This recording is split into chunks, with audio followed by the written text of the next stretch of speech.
Assalamualaikum warahmatullahi wabarakatuh. Baiklah, di sini saya akan menyampaikan hasil presentasi saya tentang empiema.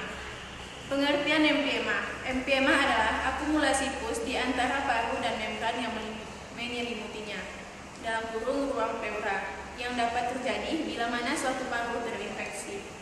Etiologi empiema. Empiema terjadi akibat infeksi yang menyebar dari lubang paru.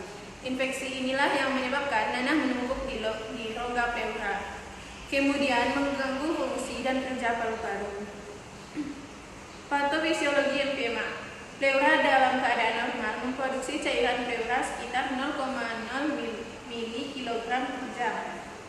Dan normalnya rongga pleura berisi cairan sekitar 5-10 mg yang disekresi dari pleura.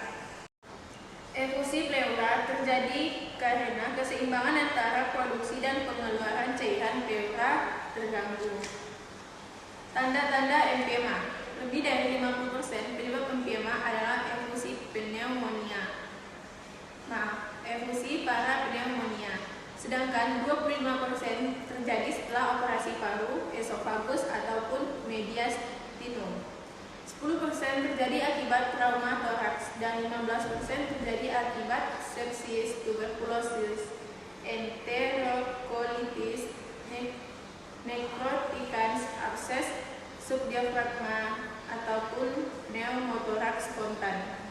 Gejala empiema. Tanda-tanda gejala awal terutama pada empiema toraks adalah pneumonia bakteria. Pemeriksaan diagnosis. Diagnosis dari empiema dapat diperoleh melalui hal berikut. 1. Dari pemeriksaan anamnesis.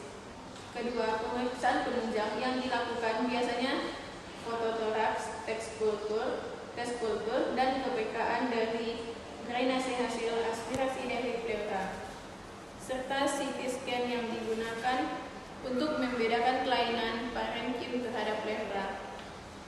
Kemudian, pemeriksaan fisik dan pemeriksaan penunjang sangat penting pada kasus empiema agar terapi dan tindakan yang diberikan bisa sesuai dengan kondisi yang dialami. Beberapa prosedur yang dapat dilakukan yaitu sinar X dan CT scan dilakukan untuk mengidentifikasi ada atau tidaknya cairan di dalam rongga pleura. Kemudian ultrasonografi dada berfungsi menunjukkan jumlah cairan dan lokasinya yang tepat.